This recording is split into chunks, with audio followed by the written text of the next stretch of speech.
ఈరోజు దీపారాధన చేసేటటువంటి వారు తలస్నానం చేసి చేయండి.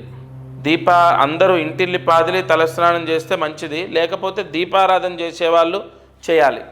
ఎందుకంటే అమావాస్య దీపం, అందులో ఆషాఢమాసం అమావాస్య దీపం చాలా దోషాన్ని తీసేస్తుంది. ఈరోజు నువ్వుల నూనె వేసుకొని నల్లటి ఒత్తి తీసుకొని మట్టి ప్రమిదలో దీపం వెలిగించండి. ఇంటి బయట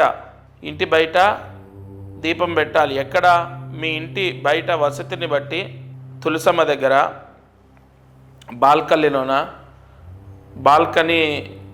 బాల్కనీలో కొంతమంది, లేదా తులసమ్మ దగ్గర, లేదా గడప బయట, అలా వాళ్ళ వసతిని బట్టి వాళ్ళు పెడతారు.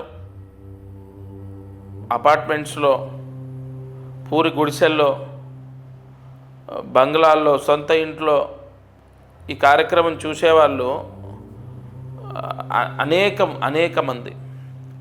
కాబట్టి మీ వసతిని బట్టి మీరు మట్టి ప్రమిదలో నల్ల ఒత్తితో నువ్వుల నూనెతో దీపం వెలిగించండి. సూర్యాస్తమయంలోపు ఈ దీపం వెలిగిస్తే, దీపం వెలిగించిన వాళ్ళకే మృత్యుదోషం పోతుంది అని కాదు, ఆ ఇంటిల్లి పాదిలి అంటే ఆ దీపం ఏ ఇంట్లో పెడుతున్నామో ఆ ఇంట్లో ఎవరెవరైతే ఉంటున్నారో వారందరికీ